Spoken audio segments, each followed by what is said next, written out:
Selamat, Desmonda sudah dapat peran Jasmine.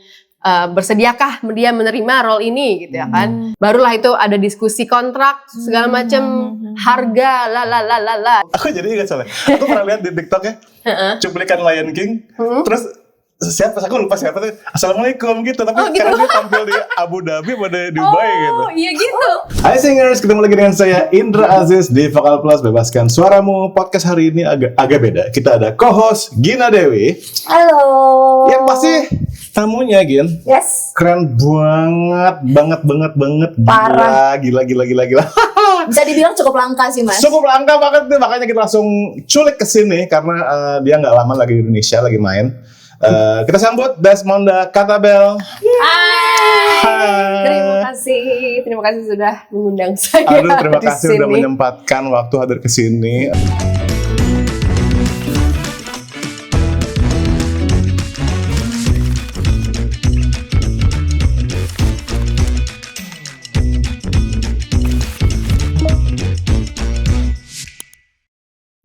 Monda adalah seorang aktris, penyanyi, dan juga dancer. Triple threat lah ya, basically ya. Bisa jadi. Bisa jadi seorang profesional yang saat ini berkarir di West End, London guys. Which is sebuah, apa tuh Gin? Sebuah industri musikal. Industri musikal ya. Yang ada di London, Inggris. Ya bisa dibilang West End adalah ya salah satu Mekahnya nggak sih dunia musical theater ya. Betul. Dan orangnya di sini sekarang. Saya adalah. Mungkin sebelum kita wawancara guys, kita mungkin review sedikit ya, Monda ya. Jadi mungkin salah satu hal yang for me, saya ngefans banget dengan peran Eurydice ya. Yes, Eurydice. Gila itu guys, itu salah satu musical yang keren banget, Hadestown ya. Yeah. Dia tuh musiknya jazz ya kan, tapi folk. Iya, jazz, folk, blues, segala macam dicampur jadi satu. Makanya, padahal tuh bukannya tema tentang mitologi Yunani gitu ya. Betul. Tapi dikemas dengan itu ya. Iya, benar. Kemudian guys, Princess Jasmine. Gila. Princess here. Betul. Nah, hari ini saya dan Gina akan gali nih lebih dalam tentang Monda ya. Boleh sekali. Kebetulan juga Gina seorang pegiat teater musikal ya. Jadi pasti di Indonesia. Gina lebih paham tentang ini daripada saya. Amin. Kita mau mulai dari mana Gin? Kita kemarin di sini Gin. Mungkin pertama-tama kita tanya dulu aja, jadi apa sih perbedaannya? Kan mungkin yang kalau musikal itu di Indo tuh taunya tuh Broadway. Nah, Broadway. Sedangkan ini berarti kan kita sebutnya West End. Emang ada nggak sih perbedaannya antara Broadway dan West End itu? Mungkin kalau ada yang belum tahu. Sebenarnya perbedaannya itu sangat teknis ya, karena sebenarnya istilah Broadway itu adalah dia tuh jalanan di New York di Amerika Serikat yang semua tuh isinya tuh teater. So teater distriknya tuh ada di jalanan panjang yang namanya Broadway. Gitu. Jadi semua teater-teater gede yang commercial theater tuh adanya di Broadway. Makanya dia dibilangnya Broadway. Literally karena Broadway. Terus kalau misalnya di London bedanya adalah teater distriknya itu areanya namanya West End. Itu doang sebenarnya bedanya. Areanya. Kalau misalnya di Jakarta contohnya ya tim gitu misalnya. Ya area tim. Sikini ke gondang dia. Enggak. Beda. Sebenarnya sih bedanya itu aja. Cuman karena sejarahnya sejarah musikal teater itu udah lama banget ya, dari Broadway, dari West End itu genre-nya bahkan dibilangnya kayak style Broadway atau misalnya style, tapi nggak ada yang bilang style West End atau gimana, karena sebenarnya orang-orang yang bilang tuh lebih kayak ke this is musical theater. Karena kalau di West End bukan cuma musical theater doang, karena memang ada play, ada segala macam bentuk teater, nggak cuma musical theater. Kalau di Broadway memang terkenalnya adalah musical theaternya yang mereka boleh dibilang pioneer style itulah gitu. Walaupun sebenarnya barengan sih, kayak agak paralel gitu ya. Mereka evolusi teaternya paralel. Cuman di Broadway memang mereka pioneer style singing through acting gitu. Atau misalnya evolusinya tuh sebenarnya dari konsep pastinya dari opera ya kan, terus evolusi jadi a vaudeville show, yang kayak variety show, ada acting, ada acts, ada nyanyi juga, Terus evolusi lagi jadi musical theater yang itu adalah mereka tuh sebuah play tapi delivery plotnya itu melalui nyanyian, melalui tarian gitu. Karena sebenarnya kalau evolusinya dari vaudeville show itu mereka walaupun variety acts, mereka tuh nggak ada plotnya gitu loh. Jadi cuman kayak scenes, acts, hiburan lah ya kan. Terus evolusinya jadi style si Broadway ini gitu. Sebenarnya style musical theater.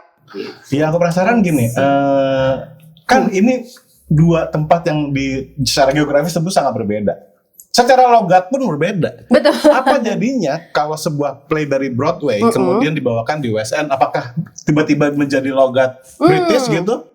Itu pertanyaan yang menarik memang. Karena kadang-kadang tidak, jadinya aktor Inggris yang justru mengadaptasi aksen Amerika. Contohnya aku show di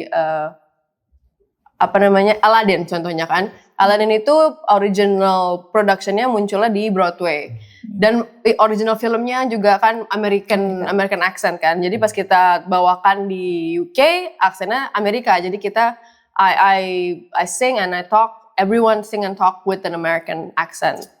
Kalau misalnya, tapi ada production yang dilokalisasi. Contohnya itu adalah Wicked. Wicked di London semua pakai aksen bahasa British. Jadi instead of defying gravity, alfabetnya selalu nyanyi defying gravity. Oh my god. Pakai gitu, gravity. Interesting. Betul. Jadi memang campuran aja sih. Karena tergantung konteks productionnya. Kalau memang ceritanya tuh sangat Amerika gitu, nggak nyambung kan kalau misalnya skripnya Amerika tiba-tiba aksennya British, like language wise, storytelling wise itu memang kayak nggak cocok lah. Cuman kalau misalnya di dunia fiksi yang sebenarnya nggak, it doesn't matter if it's British or American, dan mungkin akan ada diadaptasi jadi aksen British atau dilokalisasikan gitu. Kalau Miss Saigon gimana Miss Saigon? Miss Saigon mostly aksen Amerika sih, karena kan konteksnya Vietnam War. Memang karakter Chris itu dari Amerika, si Kim memang gitulah, banyak American soldiers kan, jadi nggak mungkin tiba-tiba jadi British soldiers karena ceritanya nggak nyambung kalau gitu. Bener. Gitu. Tapi pertanyaan aku gini nih, kalau misalnya namanya aksen itu kan kental banget ya, itu gimana si para aktor ini bisa menggunakan aksen American? Apakah mereka emang harus belajar sendiri atau gimana gitu? Menurut aku orang-orang generally bisa American accent sih. Mungkin karena Hollywood ya, nonton film, nonton series, like memang gampang aja gitu kayak mengadaptasi American accent. Seperti kita lah kalau misalnya belajar bahasa Inggris, kita adaptasinya mostly American accent ya kan. Justru yang paling susah adalah kalau misalnya orang Amerika harus British accent. Itu yang mereka kadang-kadang suka nggak bisa. Yang lebih susah kayak gitu. Cuman kalau misalnya pas aku training di Royal Academy of Music ada voice lessons kayak accent lessons khusus untuk itu. Khusus untuk aksen, bukan cuma untuk aksen Amerika, cuman kan aksen Amerika lumayan sering dipakai ya. Jadi like itu masuklah ke salah satu kurikulumnya. Ada aksen juga RP, which is received pronunciation. Itu kayak semacam standar British accent. Jadi adalah modulnya gitu, kayak this is your standard British accent, this is what you should at least be able to do if you want to be in a British show, for example. Tapi kalau sekarang trennya adalah di UK itu aktornya di encourage untuk menggunakan aksen asli mereka. Jadi banyak aksen lokal itu mereka sangat di encourage untuk pakai aksen asli mereka gitu. Trennya sekarang gitu ya, gitu sih. Aku nggak bayangin ya sekarang gini. Untuk audition di musical theater itu kan ya lumayan kerja keras ya. Bahkan untuk di Indonesia nih. Ini bisa menembus West End, sebagai orang Indonesia ya, lo mesti jago banget nari, mesti jago banget nyanyi, mesti jago banget acting, ditambah gini ya nih ngurusin aksen-aksenan coba. Itulah. Tapi sebelum mendak ke luar gitu, memang sehari-hari bahasa Inggris tuh sesuatu yang digunakan sehari-hari atau baru mulai aktif banget tuh setelah di sana gitu? Di rumah aku sih nggak ngomong bahasa Inggris ya. Jadi di sekolah pun aku sekolah negeri. Kayak sepanjang aku sekolah tuh ya sekolah normal gitu. Sekolah negeri nggak, like we don't use English in day to day circumstances ya. Cuman aku beruntung aja teman-teman aku tuh, aku punya interest dari dulu tuh untuk belajar bahasa Inggris memang. Like I have extra interest to learn English because I'm just interested. Terus aku beruntung banget teman di SMA aku Ajeng, do you know Ajeng Sharfina. Dia juga belajar bahasa Inggris sendiri otodidak, and we used to sit next to each other di SMA gitu. And because she's so good in English, aku tuh jadi kayak make her my conversation partner. Terus dia tuh jadi kalau secara nggak langsung jadi guru bahasa Inggris aku. Iya. Gitu. Tapi and then setelah aku lulus SMA kan masuk UI. Of course we use more English in uni. I mean in the papers we use more English. I read more English even though we don't speak English a lot in UI. Cuman lebih banyak kayak exposure to like really academic level English. Dan yang paling bikin aku mulai lancar berbahasa Inggris adalah ikut komunitas teater. Justru komunitas teater. Karena banyak like-minded people yang memang suka musikal Broadway, West End. So we all kind of like bond through our love with like English speaking musical theater stuff, right? Terus kalau nggak salah satu komunitas teater yang aku pertama kali banget ikut itu adalah namanya Jakarta Players. Itu dulu mereka, sekarang masih ada kayaknya. Itu adalah komunitas ekspat justru sebenarnya. Jadi isinya adalah ekspat-ekspat dari luar yang mereka seneng aja gitu bikin teater, bikin komunitas, bikin show kiri kanan kadang-kadang gitu ya kan. So that was kind of like the first.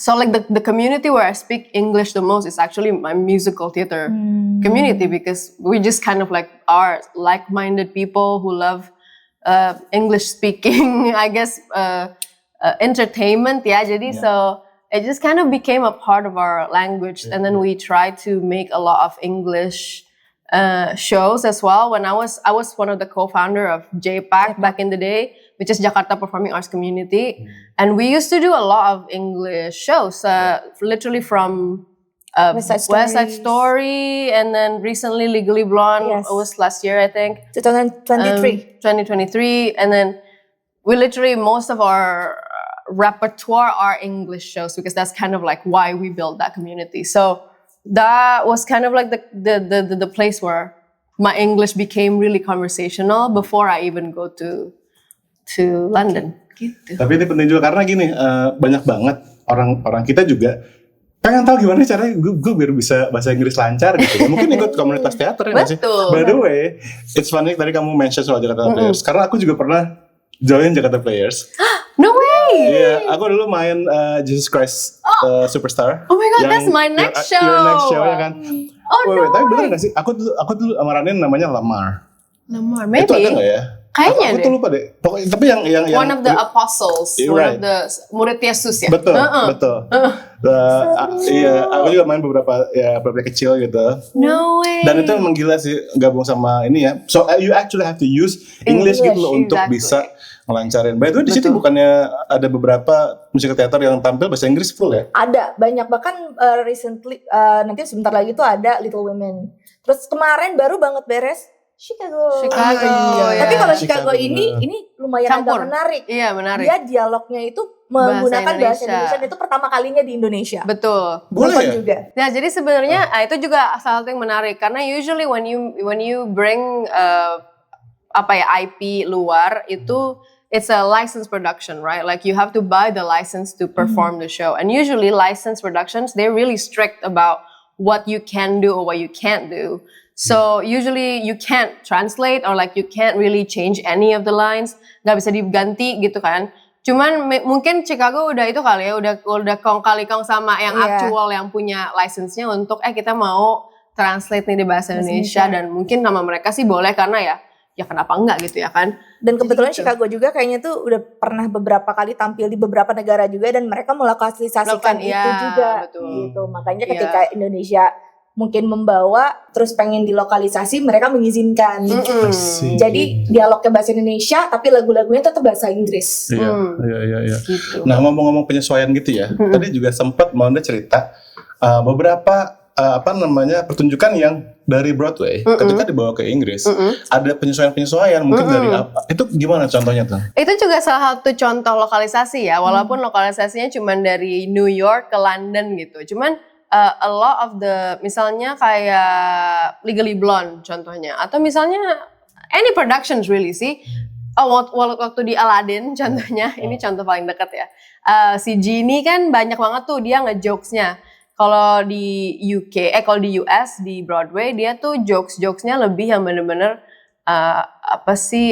American. Contohnya ada jokes tentang kayak si Genie-nya ngomong soal kayak mereka si dancer ini tuh dia semua punya BA in dancing contohnya. BA itu adalah kayak gelar S1 di US contohnya kan. Cuman di UK jokesnya ganti jadi like all of them have BTech in dancing. So itu kalau itu kan gelarnya diplomanya di UK kan. Jadi like all of that jokes itu jadi dilokalisasikan gitu sih. So it's not really like a massive change. Cuman kalau memang ada yang bisa di tweak atau misalnya lebih dilokalisasikan supaya lebih ngena lah ya sama lebih konteksnya tuh lebih masuk akal sama audiensnya. Ada juga yang diganti dari Broadway ke West End atau dari West End ke Broadway gitu. Aku jadi ingat soalnya. Aku pernah lihat di TikTok ya cuplikan Lion King. Terus siapa? Aku lupa siapa tuh. Assalamualaikum gitu. Tapi karena dia tampil di Abu Dhabi pada Dubai gitu. Oh iya gitu. Kayak gitu nggak apa sih? Lokalisasi iya nggak apa. Iya benar. Kalau misalnya memang masih masuk akal sama ceritanya gitu ya, nggak terlalu kayak wow Jauh. dari mana tuh gitu ya kan, nggak terlalu jauh ya. Sebenarnya sih boleh-boleh aja ya, dan memang di encourage untuk dilakukan itu. Gila. Tapi mungkin kita penasaran banget ya. Kalau kan sekarang nih banyak anak muda, mereka juga tentu sangat-sangat suka banget sama dunia musical theater segala macam. Pengen banget sih kayak Monda gitu. Mereka mesti ngapain sih, Mon? Wah, mesti ngapain ya? Tergantung mulai dari mana nih. Kalau misalnya memang dari you don't know where to start ya. Kayak mulainya dari mana sih? Kalau misalnya aku tuh nggak pernah punya pengalaman segala macam. Kalau dan aku tinggal di Jakarta, like apa yang harus aku lakukan? Menurut aku adalah yang harus dilakukan itu ikutan komunitas teater. Itu pertama, karena biasanya aksesnya lebih mudah. Semua komunitas teater biasanya open for anyone to join or anyone to audition. Bahkan kalau misalnya pun mulai dari aku malu nih mau tampil gitu ya kan, aku mau daftar jadi volunteer dulu deh gitu. Literally itu bisa mulai dari mana aja. Iya, karena kan kalau menurut aku you have to be in the room where it happens. Kalau kata Hamilton ya, Benar. you really have to be in the room where it happens. Dan itu salah satu yang menurut aku sangat merubah hidup aku adalah saat aku nyampe di London. Bahkan itu bukan cuman karena aku masuk Royal Academy Music, tapi I'm in London where everything happens gitu ya kan. Where this is the room where all theater making is happening. Jadi aku punya banyak banget kesempatan untuk ikut ini, ikut itu, audisi ini, kenalan sama si itu, kenalan sama si ini. So menurut aku mulainya emang harus dari situ, like get involved, like mulai audisi atau mulai join komunitas production atau mulai join kelas contohnya. Karena kan banyak nih sekarang komunitas musikal teater yang buka workshop, kelas, atau misalnya even community gathering. Kalau nggak salah tuh salah satu misalnya Jaksikal atau apa nggak salah suka bikin karaoke lah atau like Jaksikal, Jakarta Art House, terus ada juga Creangers kalau mau ikutan kayak pelatihannya. Terus suka ada juga yang kita ikutan bareng tapi beda angkatan, intensif musikal budaya dari Indonesia Kaya. Itu ada juga gitu. Kita bisa juga ikutan program, dan community itu banyak banget, kayak tadi ada Jaksika, ada JPEG, ada Sensecom, ada Teater Keliling, ada Art Suara, banyak deh pokoknya. Banyak banget. Mereka tuh ini pengen tahu ya. Ini kan ini real sih kalau di dunia musik ya, dunia jazz, rock segala macam. Karena suka ada kubu-kubuan. Nah di musical itu di Indonesia ada gak kubu-kubuan? Ini anak Jakarta Moving nih, dia kagak main sama JPEG gitu, ada gak? Sebenarnya mungkin ada orang-orang yang memang mereka nyaman ya sama grupnya gitu ya kan, karena kayak ini teman-teman gue nih, kayak this is my gang, which is fine. Cuman menurut aku, kita sih sekarang udah, aku lihat ya, aku memantau dari jauh gitu. Sekarang udah mulai gabung-gabung sih. Kayak contohnya kemarin Chicago itu Pro gabung sama Jakarta Art House, gabung sama Art Suara. Keren banget. Jadi memang menurut aku harus kayak gitu. Keren. Karena ketemu juga dia lagi. Iya benar. Lagi orangnya. Gitu sih. Tapi yang pasti memulainya benar masuk ke komunitas. Setuju. Jangan malu untuk join. Karena sama-sama baru ya yang join gitu. Nah kalau Monda nih dari komunitas gitu ya, terus kan kemudian Monda ke London tuh belajar di Royal Academy of Music itu kan, mengambil dia berarti masters ya kan. Kemudian ada satu hal yang kamu ikuti, yaitu sebuah reality show nggak sih? Oh iya. Itu apaan sih? I did.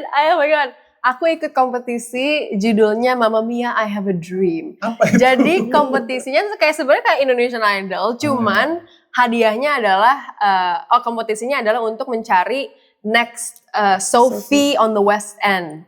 Sophie and Sky actually. Sophie and Sky, which is like one of the lead ya kan. Lead role-nya di Mamma Mia itu adalah Sophie and Sky.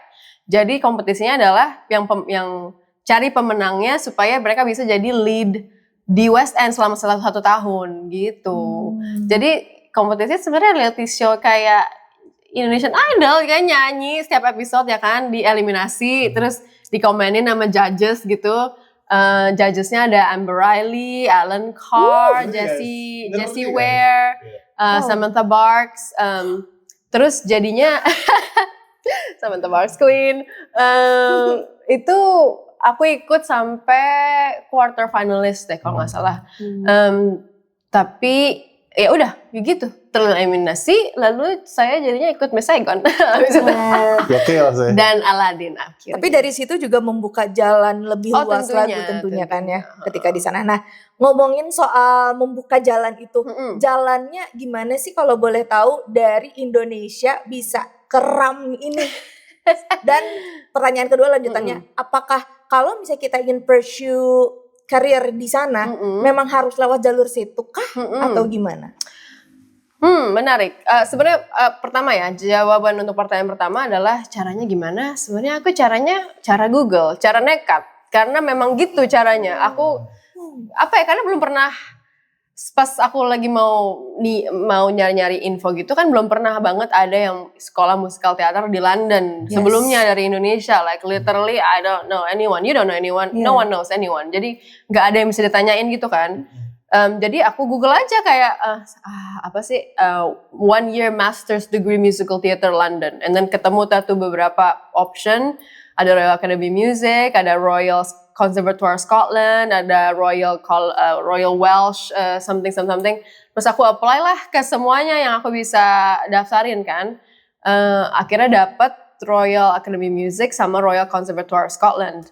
Masuk tuh, tapi Royal Academy Music yang nawarin aku scholarship justru. Jadi kayak memang harus scholarship, kalau nggak punya duit. Nggak punya duit untuk berangkat. Jadi memang literally modal nekat. Karena kalau misalnya masuk pun aku nggak bisa bayar sebenarnya.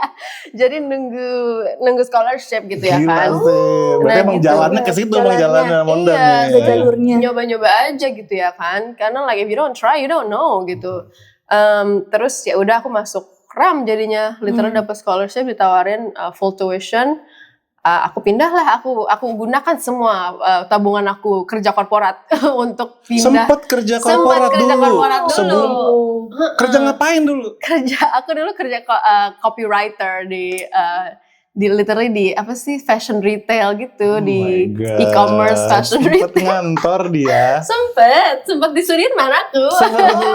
Udah jadi budak korporat. Oh my god. Secibeded. Gitu. Jadi itu yang pertanyaan pertama ya. Yang kedua sih untuk jalur berkarir di musical theater di London. Mungkin nggak Jawabannya adalah gimana cara jawabnya? Like it's not the only way tentunya, bukan hanya itu caranya, tapi kebanyakan jalurnya lewat drama school. Drama school is what we call Royal Academy of Music, terus yang sekolah-sekolah musikal teater atau acting segala macam itu kita bilangnya drama school. Most people go through drama school karena si drama school ini yang akan membuka set up mereka untuk masuk ke jalur-jalur inilah. Contohnya, dan sekolah-sekolah ini yang memfasilitasi hal itu. Contohnya kamu akan dibikinin showcase ya kan? Showcase semua anak-anak itu tuh dibikinin showcase setiap tahun. Diundanglah produser, agent, director untuk orang-orang industri untuk nonton kamu di showcase itu. Dan memang etika industrinya adalah kalau misalnya you're an agent atau producer, director, you come to the show to scout, untuk scouting talent baru gitu. Jadi memang udah kayak agreement lah, kayak semacam agreement industri adalah like we need to bring out new talents from these schools ya kan. Harus di encourage gitu ya kan. So we have new talents that can be successful in the future gitu. Dan nggak semua orang pernah drama school, cuman jalurnya agak harus susah aja sih, kayak harus gimana sih, nggak lurus lah gitu ya jalurnya. Dan kalau dari orang Indonesia yang mau ke sana itu agak lebih susah karena kan for example when I went to London, I don't have any connections. Like aku nggak punya koneksi siapapun, nggak kenal siapapun, nggak tahu industrinya kayak apa, nggak tahu harus ke kiri atau ke kanan ya kan. Dan pas aku masuk ke Royal Academy of Music, sekolah itulah yang literally memulai memperkenalkan ya ini nih musical director, kerjalah sama dia, atau director ini kerjalah sama dia di sekolah nih ya, di dalam setting sekolah. Terus ini nih agent yang bagus. Jadi kamu kirimlah email untuk cari representation kita bilangnya. Kirimlah email ke mereka kalau misalnya kamu mau diwakilkan sama mereka jadi agent. Jadi ramlah atau drama school inilah yang membuka jalan koneksi-koneksi untuk ke industri. Jadi kalau misalnya nggak melalui drama school sih, ya menurut aku susah aja karena mulai dari mana gitu ya kan. Dan kecuali kamu memang sudah kenal Ordal lah ya. Ordal. Tapi bukan in a way, bukan kayak dalam arti nepotisme gitu ya. Lebih kayak, well if you know like an agent that can introduce you to other people, then that would be just like easier. Karena the game is like to get people to know you so they can hire you, or they can see you in auditions, atau they can see you in other shows. Jadi mereka lebih kayak, oh si Gina, ini nih yang pernah show ini nih, atau misalnya oh ini Gina yang pernah dikenalin nih gue dikenalin ke gue pas lagi kita ketemu di party apa gitu ya kan. Sebenarnya sih the game is like connections, tapi lebih kayak networking gitu ya. Bukan kayak oh ini karena keponakannya siapa gitu. Bukan KKN. Bukan KKN. But I think it's the same here ya kan. Kalau misalnya kalau misalnya kita kenal sama, aku kenal Gina tuh aku tahu dia bisa gini, terus aku rekomen lah kamu ke Mas Indra contohnya ya kan, gitu sih. Ya tentu kalau soal network penting ya, jalur network penting. Tapi ada satu hal yang kita nggak boleh lewatin, yaitu skill. What does it take, ya kan, untuk menjadi seorang triple threat yang bersaing di West End, guys. Itulah. Perlu segila apa sih kita, Mon? Dan aku tuh sempet tahu, kayaknya kamu juga dapat vocal breakthrough ketika kamu ada di Let's talk about that. Good. That's really good. Karena aku, what does it take? Really good question. Karena pastinya harus bisa nyanyi, harus bisa acting, harus bisa nari ya kan. Cuman in what level? Dan what kind of combination of those three that they need gitu kan, apa yang mereka butuhkan. Salah satunya adalah fleksibilitas vokal, dan harus bisa nyanyi tuh harus bisa tiap hari, kayak 8 show seminggu selama setahun. Itu contohnya kontrak standar di West End adalah 1 tahun dan itu 8 shows a week. Jadi bukan cuman 7 show setiap hari tapi it's 8 shows. Ada liburnya lah sehari gitu ya kan setiap minggu. Weekendnya adalah. Cuman gimana punya stamina untuk bisa nyanyi literally setiap hari seperti itu ya. Dan role-nya kan dari susah ke gampang ke susah gitu ya kan. Terus another thing that it takes again stamina untuk bisa mengkombinasikan itu dengan acting. Dan actingnya itu dari acting princess yang kayak la sampai Eurydice di Hadestown yang sampai harus nangis dilempar kiri kanan ya kan, like on the floor and then you're on stage the whole time. Memang range-nya, staminanya itu bisa beda per role, per show itu sangat-sangat beda. Nah kalau misalnya nari sama, like harus punya stamina untuk full out ya kan, setiap hari selama setahun. Minimal, at least.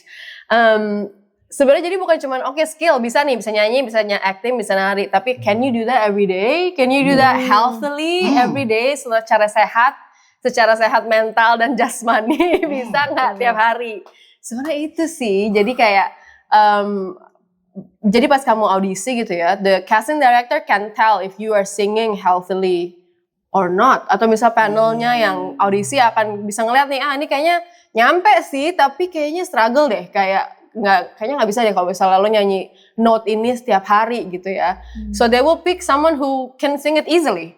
Contohnya seperti itu, gitu. Terus dan another thing is vocal flexibility, kayak flexibility in range dan juga genre. Contohnya karena kan musikal teater kan bukan cuma satu genre ya. Contohnya Aladdin is very kind of like legit pop, also very classic musical theater singing. Tapi Eurydice is very jazzy, very folky, very bluesy gitu kan. Dan role apa lagi ya? Contohnya Miss Saigon itu is very legit. Walaupun banyak belting, pop beltingnya, cuman banyak juga like really floaty head voice, legit voice.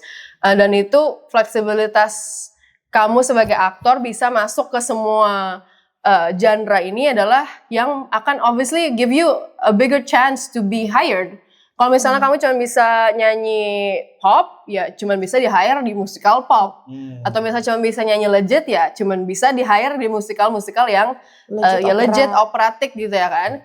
And one of my vocal breakthrough yang aku dapatkan di Royal Academy Music. So pas lagi aku di Royal Academy Music, guru vokal aku namanya Tim Richards. Dia sekarang head of vocal di Royal Welsh.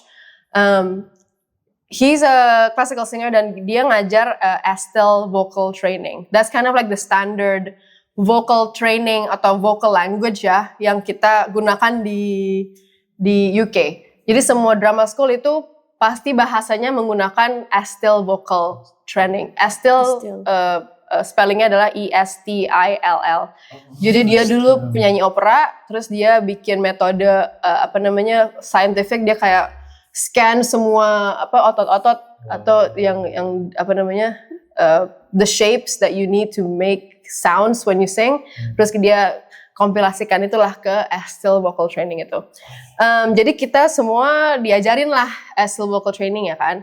But my vocal teacher in particular, he really made me understand that, like apa sih vocal muscles yang dibutuhkan untuk membuat certain sounds, like membuat suara operatik atau misalnya really dark vocal coloratura, atau misalnya gimana caranya bikin suara mixed belt, atau misalnya cara bikin cry, twang, itu kayak istilah-istilah yang ada di vocal, Estelle vocal training ini. Salah satu vocal breakthrough yang aku dapatkan adalah aku bisa mendapatkan vocal, kualitas vokal untuk operatik itu. Karena dulunya kan aku di Indonesia kan belajar nyanyi otodidak ya. Jadi ya cuman karena dengerin Whitney Houston aja gitu, ikut-ikutan belting, ikut-ikutan yang penyanyi pop ya aku dengerin sepanjang aku growing up. That's all I know. I don't know how to make legit operatic sound. I have no idea how to make it. Dulu tuh aku mau nyoba nyanyi Les Mis aja tuh like I don't know how to do it. Like head voice tuh dari mana keluarnya? I don't know. I don't know, literally have no idea. Dan aku nggak pernah belajar nyanyi di Indo. Jadi pas aku ke Royal Academy of Music, belajarlah semua istilah-istilah still vocal training itu, dan dengan guruku si Tim Richards ini, I got a breakthrough. Like I finally understand how to make a legit sound, like a very kind of like how to make that shape in my throat gitu ya. Jadi itu benar-benar kayak bisa ternyata, like it's just little muscles that you tweak gitu to make the certain sounds, dan itu yang menambahkan agility ya kan for my singing. Jadi pas aku nyanyi di genre apapun sekarang aku lumayan bisa gitu, like gak cuman stuck di satu genre belting, aku cuma bisa belting doang gitu ya kan. I can do anything, dan bukan hanya itu, the technique, once you get like a well-rounded technique, you can modify your singing even if you're singing in one genre. Jadi pas aku nyanyi di As You Were to See in Hadestown, walaupun genre-nya adalah bluesy, jazzy, but the vocal shapes kayak apa sih, cara nyanyinya adalah tetap it's all these vocal techniques that I learned. It could be like a legit kind of like position, lebih kayak operatic, but it's just a way for you to be flexible in your singing, and that makes you sing more healthily. Karena nggak cuman stuck di satu posisi aja gitu, nggak cuman kayak and then like your voice is tired. Itu salah satu kunci yang Tim Richards, guru vokal aku, yang dia bilang adalah to make your voice less tired is actually you have to keep it moving, like you have to make your positions, like your vocal positions, to be flexible. Kalau misalnya memang singing Jesus Christ Superstar contohnya, it's very like high, very like rocky vibes, like very high larynx gitu kan. To make you sustain the whole show, you have to find moments where you can find other muscles to move, like harus ganti posisi gitu loh. Jadi makin fleksibel tuh makin sehat gitu. Jadi nggak cuma stuck di satu posisi. Dan itu salah satu vocal breakthrough yang menurut aku kayak wow, aku bisa unlock posisi dan suara ini. Berarti aku bisa masukin lagi nih ke fleksibilitas vokal aku yang bisa aku pakai di sebuah pengaruhnya gede banget ya itu. Berarti si metode itu ya. Nah kalau kalian tertarik lebih jauh bisa research ya tentang istilah itu ya. Siapa tahu kalian misalkan nih, gue punya cita one day gue mau keluar. Siapa tahu bisa cari lessons via online barangkali kan ya, guru yang ngadarin metode itu gitu. Bisa banget. What about gerak tubuh, dance mungkin, dan juga actingnya itu gimana? Gerak tubuh, sebenarnya aku kalau bisa dibilang I'm not really a trained dancer. Kalau dibandingin sama orang-orang yang di UK yang udah nari dari umur 3 tahun gitu ya, udah ballet lessons dari umur 3 tahun, kayak udah teknik banget gitu. Gila sih. Like aku sih physically aku pasti I know that I can't be on their level, which is fine karena nggak semua role butuh itu. Gitu. Okay. Jadi kalau misalnya memang ada role yang butuh really technical ballet dancer kayak Cats gitu, like I know I won't be in that show, kayak pasti aku tidak akan masuk show itu gitu ya kan. Ya nggak apa-apa juga gitu ya kan. Okay. Kan semua orang ada niche-nya ya, ada kayak kelebihannya masing-masing. Tapi kalau untuk gerak olah tubuh tetap harus you have to be able again untuk stage presence, untuk stamina pastinya. You have to be like on top of the game, even though like you don't really dance on stage. Kalau misalnya bahkan pas lagi jadi Jasmine, jadi Eurydice, walaupun aku bukan like dancing ensemble ya, but like there's like a lot of like choreography that I'm a part of, like setidaknya bisa untuk apa sih istilahnya, harus bisa belajar how to remember a choreo, kayak retain memory, retain the choreo by yourself, itu harus bisa at least skillnya ya, walaupun misalnya bentuknya nggak perfect atau misalnya gimana, like but you have to have the discipline to be able to, aku harus catch up nih sama semua orang untuk bisa at least ikutan di part ini yang memang ensemble-shipnya juga ya. Terus again stamina, nggak bisa kayak letoy gitu, like you can harus gimana gitu. Jadi kayak salah satu rutinitas aku selama di jadi Eurydice di Hadestown, for example, I go to the gym like at least 2 times a week, dua kali seminggu tuh minimal, karena kalau enggak lutut aku sakit gitu ya kan, punggung aku encok gitu. Sebenarnya itu sih like that's the reason ya kan. Jadi like and you have to have stage presence. That means you have to make big movements, strong movements. You have to be grounded on stage. Dan itu adalah bagian dari olah tubuh. Jadi nggak bisa kelepek-kelepek gitu loh. Gitu sih sebenarnya. Like that's the most important thing. Yeah, like acting wise ya you can do anything. Yang penting bisa deliver story-nya on stage, terus bisa pulang dengan sehat mental dan jasmani, dan that's it. Pernah nggak sih ada production yang overlap gitu? Misalkan ini belum keluar tapi udah mulai, pernah nggak? Jadi mixed up gitu? Nggak mungkin kali ya? Kalau overlap show-nya kayaknya nggak mungkin sih. Jadi kayak memang gak boleh gitu ya. Cuman kalau overlap rehearsal sering.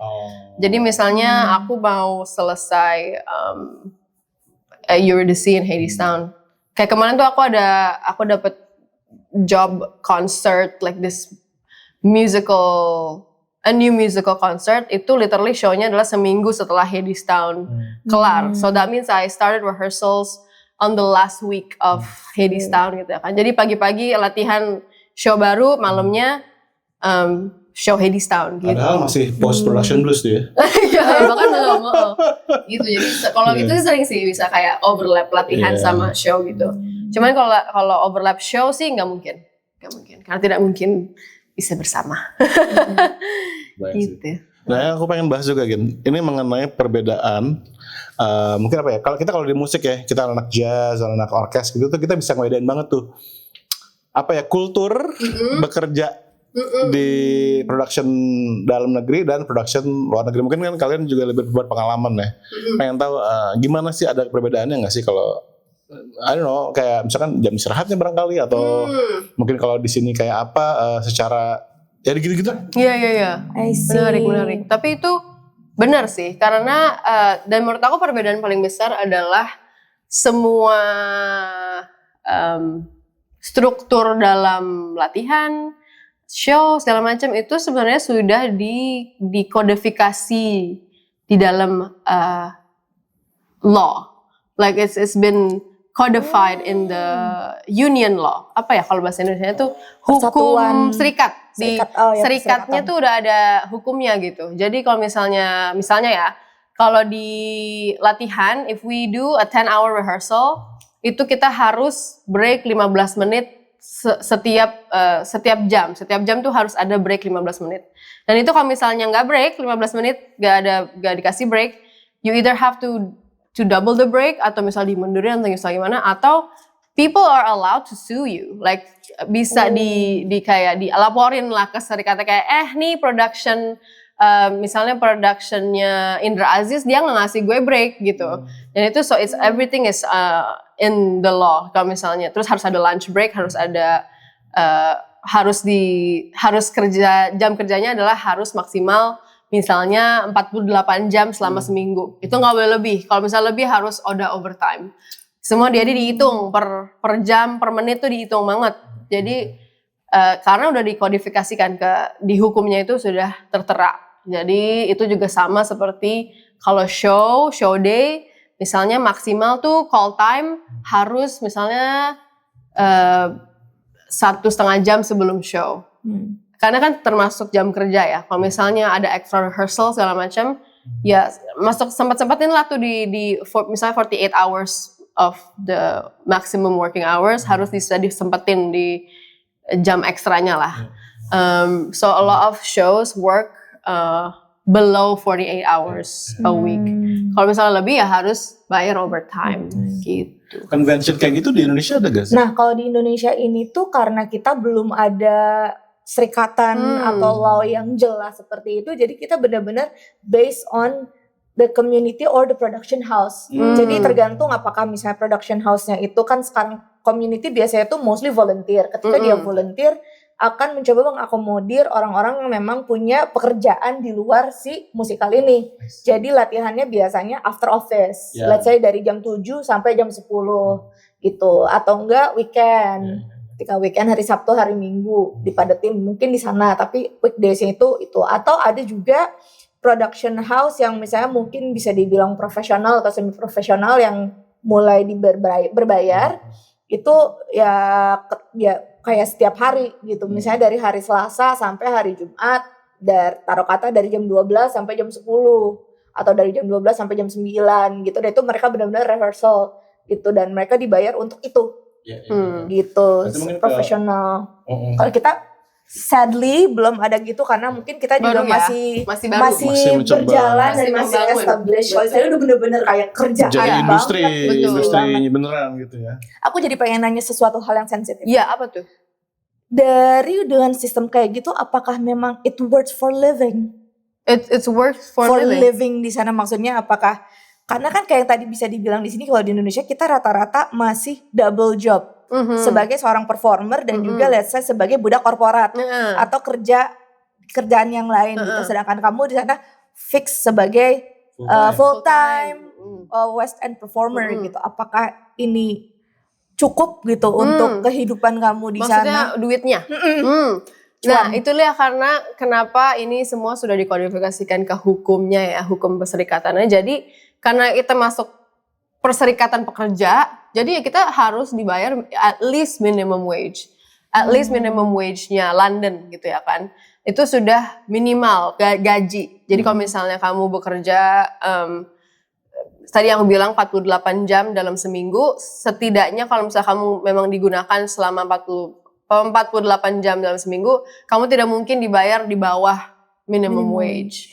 Jadi ya walaupun kamu ada di production yang paling murah, paling kecil pun, at least you will be able to live with your minimum wage. Kalau misalnya di sini kan, kalau minimum wage di Jakarta, di Indonesia kan juga kayak apa ya minimum wage, tapi sebenarnya nggak minimum wage gitu ya kan. Orang-orang pasti bisa kadang-kadang bayarnya di bawah minimum wage, atau misalnya minimum wage sebenarnya nggak cukup untuk beli kehidupan sehari-hari atau untuk bayar rent. Cuman kalau di London kan sudah, kalau misalnya minimum wage, this is what the minimum what people need to pay their rent, to buy food segala macam kan. Jadi itu minimal sih. Jadi kalau misalnya kamu bilang cukup atau enggak, sebenarnya ya cukup. Karena kan tentunya kalau misalnya semakin besar productionnya, semakin banyak kan budgetnya, makin dibayar lebih banyak, tergantung skala productionnya juga. Cuman bahkan di the minimal professional production, you will be required to be paid a minimum wage. Minimalnya. Berangkat. Pengen gitu. Iya. Pengen banget. Maksudnya kan jadi seneng gitu karena emang you really dedicated on that gitu dan enggak harus mikirin kayak aduh ternyata mau jadi kayak gitu masih susah nih saya mencari. Although I have to say though, iya gitu. Tentunya enggak semua, karena kan solo aktor itu kan masih dianggap ya freelancer ya. Literally kita self-employed kalau misalnya di London itu. Jadi kita enggak di-hire sama perusahaan apalah gitu. Jadi kalau misalnya aku setahun nih kontrak, terus audisi nggak dapet, jadi aku juga ya I don't have any income kalau misalnya aku nggak ada di production, di suatu production. So a lot of actors do have other jobs, yang ngajar lah, ya jadi barista lah kalau misalnya di low season lah ya, kalau misalnya job lagi seret nih ya kan. Jadi most actors di London punya kerjaan, we call them muggle jobs. Pekerjaan biasa ya, yang bukan pekerjaan acting ya. Dulu aku sempat kerja di restoran Indonesia, atau aku sempat kerja di gym, box jadi receptionist gitu. So it's a normal thing to also as an actor you have a side hustle gitu. Gitulah. Interesting. Sekarang aku pengen ngomongin ini deh. Dunia nyata ini kan sebagai channel vokal ya, tentu harus ngomongin nih tentang pervokalan nih. Tadi sudah disentuh tentang ngejaga kesehatan, stamina segala macam. Tapi aku pengen tahu nih ya, mungkin buat yang paling umum deh, Princess Jasmine gitu. Apa part atau lagu yang paling challenging buat seorang Monda di pertunjukan itu? Paling challenging kalau buat aku adalah si Princess Jasmine di versi musikal ini ya. Stage musicalnya ada solo namanya These Palace Walls. My favorite song. It's really fun, really kind of like upbeat. Sudah talk of love, but it's an act. And terus di ending lagunya itu ada note yang tinggi banget lah gitu. Note tinggi banget, oke. Jadi itu adalah part paling susah menurut aku di Aladdin as Princess Jasmine. Kalau aku nggak tahu, nggak inget ya notnya tuh apa, cuman I think it's just like beyond this palace walls, something waits beyond this palace walls. Kalau nggak salah kayak segitu. Dan aku karena aku ingin susah, jadi aku belt lah. Ingin Itu paling susah. Oke. Aku nggak mau aku mix. Iya, wow. Pengennya susah, jadi aku belt lah high note itu. Itu sih menurut aku part paling susah. Tapi another really hard part is to sing the chorus. Actually, jadi ada part di mana semua ensemble, Princess Jasmine, Aladdin, Babkak, Omar, teman-temannya Aladdin, itu kita nari dan nyanyi di nama lagunya Babkak, Omar, Aladdin, Kasim. Literally that's the name of the song, I think. Dan itu kita nari sambil semuanya nyanyi. Itu susah karena ngap. Karena ngap banget. Okay. Kayak itu yang tersusah kedua deh kayaknya. Dan finalinya juga sama karena kita sambil nari, sambil muter-muter, sambil diangkat. Itu juga susah, the Aladdin finale. A Whole New World justru nggak susah. Nggak susah justru. Itu. A Whole New World justru nggak susah guys. Nggak susah. Gimana ya? Oke. Kita cuma duduk. Susahnya karena kan kita naik magic carpet ride ya. Adjusting awalnya agak kayak lagi naik roller coaster aja sih. Jadi kayak harus adjusting nyanyi sambil duduk sambil begini gitu ya kan. Bener-bener terbang. Literally beneran terbang ya kan. Jadi gimana cara nyanyi stabil sambil begini duduknya ya kan, sambil kayak lagi naik roller coaster. Wahana 4D yang miring gitu. Ya literally wahana 4D. Sebenarnya susahnya itu, cuman pas udah biasa ya udah sama aja. Apa yang terjadi kalau bangun pagi tiba-tiba anjir suara gue kenapa ya? Pernah nggak? Pernah banget. Pernah banget. Dan pastinya kalau lagi sakit ya kan harus dicek tuh kayak bisa nggak ya show hari ini gitu. Jadi cara ngeceknya adalah we have this ada is it technique? Maybe not technique. This is a thing called sirening. So sirening is literally just like that's just to check if your vocal cords is touching each other and does it work on all of your range basically. Teach us please right now cara literally ngeceknya. Cuman kayak humming gitu ya kayak. Oke.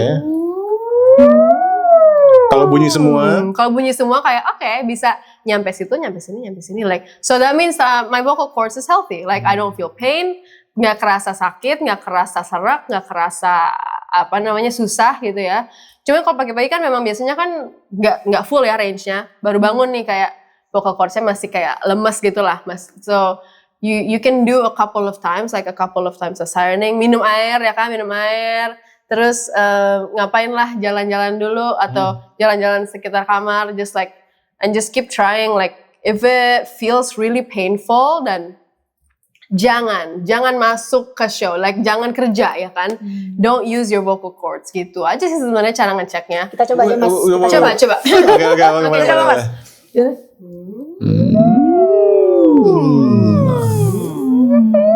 Aku ada serak-serak tuh. Nah. It sounds good. It doesn't sound like kalau misalnya it doesn't matter how it sounds per se, tapi if it feels painful, if it feels like oh my god kayak like it's really hard to reach like a certain note, then try and do like a proper warm up, maybe just like around the house, like even kayak lip trill yang kayak biasa like that's another way to just check if the air pressure is right atau kayak vocal cords-nya bekerja gitu ya. Cuman kalau misalnya udah vocal warm up pun, udah minum air pun, udah steaming, we also do this thing called steaming. Jadi kayak uap. Cuman kalau misalnya menguap itu biasanya nggak boleh nyanyi setelah maybe 30 minutes. Nggak boleh nyanyi dan nggak boleh ngomong karena kan dia vocal cords-nya agak loose gitu ya. Jadi kalau bisa jangan langsung nyanyi atau ngomong. Steaming, misalnya pakai nebulizer. Kalau misalnya memang kering banget nih, habis pesta semalaman kayak nggak bisa ngomong gitu ya kan capek. Try to do a vocal warm up, like if you do like all of your like massages, like massages, it helps. Like so just like like loosen up your jaw tension, atau misalnya also physical warm up also helps to just like bring up your vocals. Kalau udah melakukan itu semua dan masih vocalsnya kayaknya nggak bisa deh nih, kayak susah deh nih today. Ya, dan langsung telepon lah company manager kamu dan bilang, I can't come in today. Aku libur dulu ya hari ini. Terus gimana? Gak apa-apa, ada understudy. Oh, ada understudy. Iya, ada. Kalau kita di UK namanya kita bilangnya cover. Itu selalu ada tuh ya? Selalu ada. Pasti Jadi ada. memang dia di hire memang untuk nge-cover orang-orang ini. Ada juga swing yang juga bisa nge-cover banyak role gitu. Oh iya? Iya. Mungkin untuk ensemble kali ya? Untuk ensemble gitu. Dan ensemble biasanya di hire, misalnya dia ensemble nomor 1, dia juga cover Jasmine gitu. Ada juga second cover. Second cover. Gitu. Jadi banyak lah. Mana gitu, pernah jadi understudy gak? Aku pas lagi Miss Saigon itu sebenarnya aku alternate. Alternate, oke. Jadi semacam understudy ya guys, kayak show-nya nggak tiap hari. Aku my normal track aku adalah ensemble. Terus aku kadang-kadang show jadi Kim. Jadi kayak 2 show seminggu aku jadi Kim. Gitu. Jadi itu semacam understudy like alternate gitu sih. Menarik sekali. Kan maksudku gini ya, ini tuh merupakan mimpi bagi banyak orang, termasuk aku juga dulu pernah gitu, kayak aduh gila gue pengen banget sih. Dan kamu bener sih untuk bilang bahwa kalau misalnya kita saat ini belum punya kemampuan buat berperan di sebuah teater, ya kamu join sebagai tim, ya nggak sih? Betul. Mungkin di musiknya, di apa namanya, ngurusin set, kostum, itu juga seru banget kan, pastinya ya. Dan maksudku gini, untuk bisa masuk komunitas sekarang pilihannya udah banyak yang tadi Gina bilang ya kan. Di sini mungkin ada beberapa company yang memang punya show-show, bahkan kayak aku sekarang kayak bingung, ternyata di Indonesia Kaya ada ini, ternyata di tim ada ini. Jadi buat teman-teman yang memang tertarik untuk mendalami dunia ini ya, bener tadi kata Monda bilang, join komunitas dan nggak harus sebagai pemainnya, nggak harus, tapi sebagai timnya. Nah aku penasaran sebagai musisi juga ya. Kalau di sana tim musiknya kayak apa sih? Maksudnya kayak aku kan ya kalau di sini kan ya tadi yang Monda bilang orang-orangnya itu aja ya nggak sih? Di musik tuh gitu banget. Nah, kalau di sana gimana sih? Kalau musik itu sebenarnya agak menarik karena tim musisi itu punya serikat sendiri. Nah, jadi kalau misalnya proper banget ya, enak ya, proper sekali ya. Sangat udah jalurnya tuh udah jelas. Itulah makanya. Oke. Itu dia. Karena sebenarnya sih karena duit sih. Jadi kayak semua orang mau dibayar dengan proper. Jadi itulah itu yang harus kita canangkan gitu ya. PR kita terbesar ya. Gitu. Dan musisi kalau misalnya playernya ya, semua player itu biasanya dia di ada namanya tuh, apa sih namanya? Semacam kayak, tunggu, aku pikir dulu. Semacam kayak, I guess IO, enggak IO, bukan IO, kayak kontraktor, bener. Jadi ada kontraktor yang khusus kayak, misalnya teater Hadestown mau musisi butuh ada cellist, ada gitaris, ada drummer, Nah kontraktor ini yang di hire lah sama atau kayak ditanyain sama si Hadestown kayak lo bisa nggak nyariin gue musisi ini? Gue butuh nih 5 piece ya kan musisi. Gue mau lo kirimlah your best musicians yang the best ones yang mereka mau kerja di show ini kan. Tapi kalau misalnya musical director-nya, nah itu di-hire sama production-nya. Jadi musical director ini yang akan nanti mengconduct si musisi-musisi ini yang mereka they have their own system I guess. Nah, musical director adalah penjembatan antara production which is cast, director, producer, misalnya Hadestown gini ya. Dia kalau misalnya semua orang-orang di bagian sini mau komplain atau nggak komplain sih, mau kayak tanya apapun soal musisi harus lewat musical director. Dan musisi sama kalau misalnya mau bilang sesuatu ke cast misalnya kayak boleh nggak sih si siapa namanya si Desmond itu kalau nyanyi bagian ini nggak usah lama-lama, gue trombonnya sih sampai kehabisan napas nih gitu ya kan. Nah itu harus lewat musical director. Jadi gitu, jadi dia penjembatan antara dunia ini lah ya. Dan kadang-kadang dan di dunia musisi itu banyak juga namanya dub musician. Itu kayak cover ya. Tapi kalau misalnya ini sistemnya agak unik karena kalau misalnya dub musicians Kalau misalnya kamu main trombon ya kan, kamu tuh sebenarnya nggak harus main setiap hari. Like you don't have to be there 8 shows a week, nggak diwajibkan gitu ya. Tapi kamu bisa gantiin, kamu bisa ajak Mas Indra yang juga trombone player. Kayak Mas Indra mau dong you play the trombone part for me for the next 3 days. Itu bisa-bisa aja gitu. Tapi kamu yang organize sendiri. Gitu. Jadi bisa ajak-ajak lah teman-teman untuk kayak ganti-gantian gitu, like to sit in your musician chair. Dan again musisi kayak ini karena serikatnya beda sendiri, jadi peraturannya mereka untuk break, untuk jam kerja juga beda. Sama aktor, sama keren amat sih. Bisa.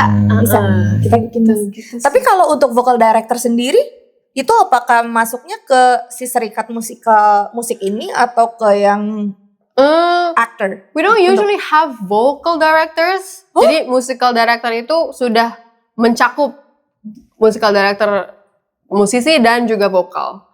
And they don't have to be like the best vocal technique person. Cuman kan tugas mereka adalah untuk mendirect orang-orang ini untuk kayak ini harmoninya ini, lu di sini crescendo, di sini diminuendo, di sini lalala gitu ya kan. So he doesn't the musical director doesn't even have to be like the best vocal person, but obviously they know the technique, they know the musicianship ya kan. Jadi bisa ngedirect vokalnya si cast misalnya.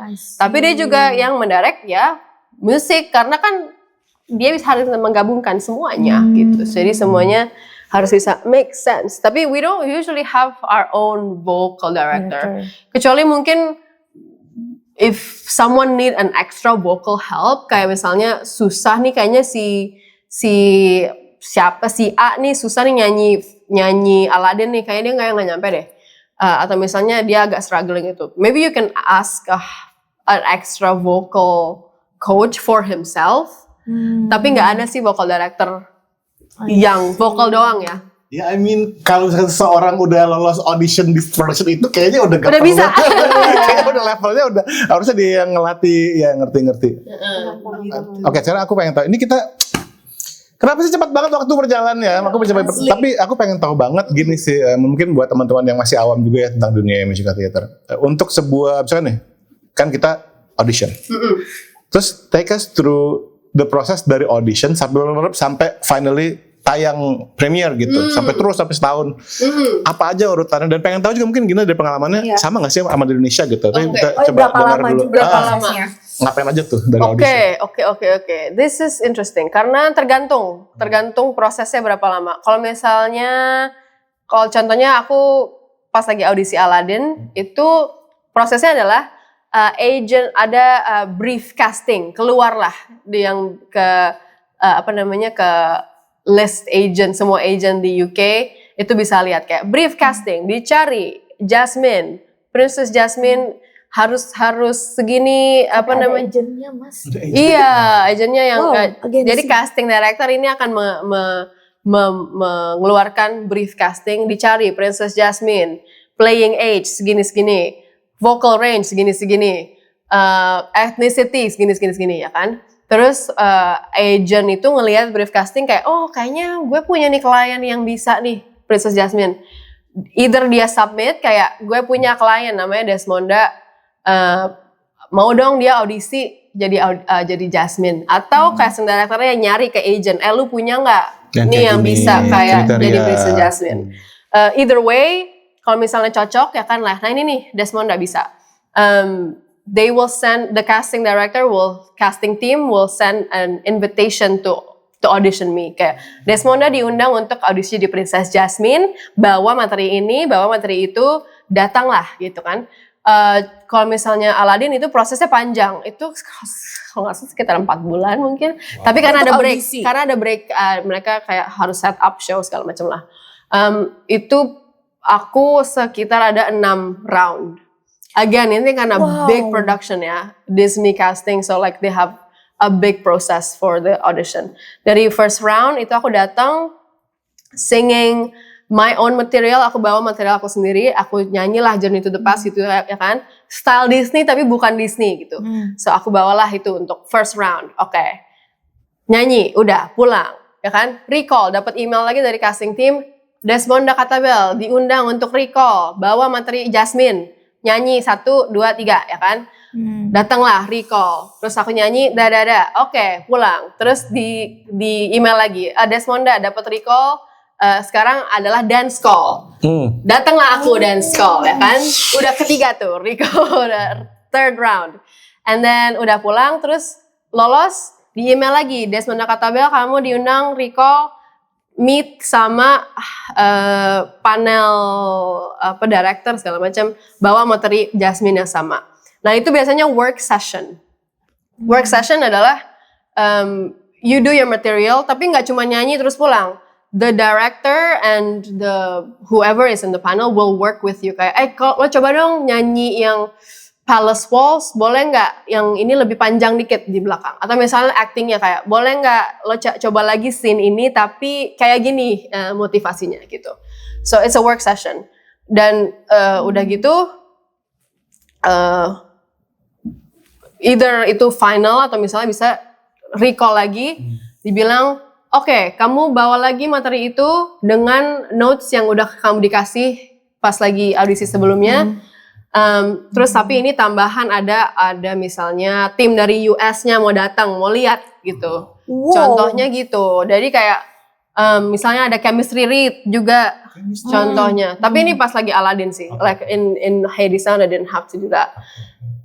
Terus udah ada namanya final. So this is the final round for everyone. Semua yang dipanggil adalah kamu sudah sampai final round audisi ini. Dan itu biasanya materinya masih sama, cuman ya udah kamu tinggal ditonton atau misalnya masih dikasih notes lah gitu. Udah, abis itu tunggu ya kan, tunggu kabar, deg-degan. Itu tergantung tuh nggak tahu berapa lama ya tergantung.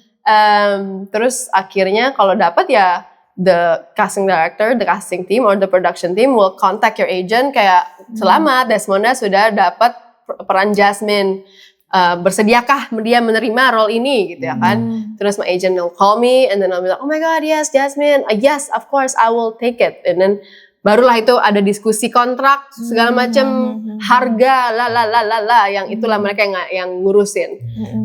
Abis itu udah, kalau itu tunggu aja, berarti that means I just wait until the rehearsal dates, udah tanda tangan kontrak, ikut latihan sekitar maybe 4 minggu, tech week, maybe sekitar 2 minggu. Karena ini show baru ya, we're setting up a new show, so the tech week is a bit longer than usual. Terus udah deh kita ada sesi previews jadi show-nya udah tampil tapi belum di lock gitu, belum di lock show-nya, masih ada bisa berubah-berubah. That's the previews. Terus udah abis itu kita opening night, press night. Nah itu yang udah di lock nih, show-nya udah di lock dan ini yang show yang akan ditampilkan selama setahun ke depan.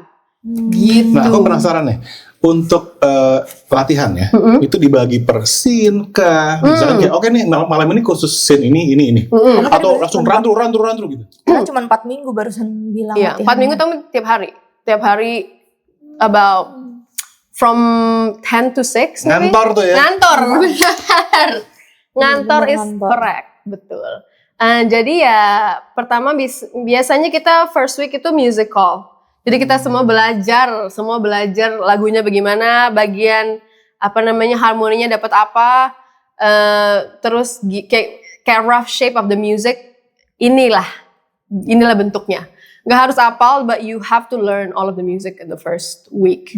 Supaya pas lagi masuk scene, masuk koreo, udah tahu semua lagunya. Kayak, oh ini bagian sini gitu ya kan. Terus scene-nya, terus lalala gitu. Terus habis itu udah deh, selanjutnya setelah music week, biasanya kita masuk ke kombinasi aja sih. Kadang-kadang ada yang scene aja, ada yang koreo. Tergantung kamu dibutuhkannya buat apa gitu ya kan. Gitu aja sebenarnya. Fitting baju biasanya justru sebelum latihan. Oh, sebelum latihan. Atau during rehearsal. Jadi kamu akan dipanggil kayak lagi rehearsalnya kan. Terus udah di schedulein tuh di schedule latihannya kayak jam segini Gina fitting baju sama wardrobe team yang di sebelah ya kan.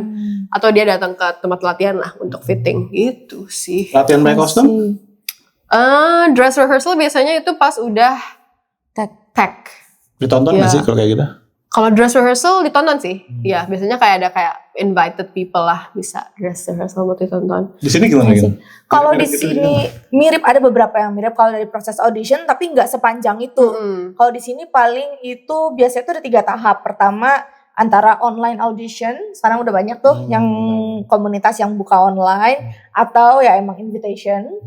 Nanti di online audition itu biasanya tuh ditanyanya tuh nyanyi sama nari dulu. Either mereka ngasih materi atau nari bebas, nyanyi bebas. Nanti setelah itu kalau lolos baru masuk biasanya tuh ke offline audition.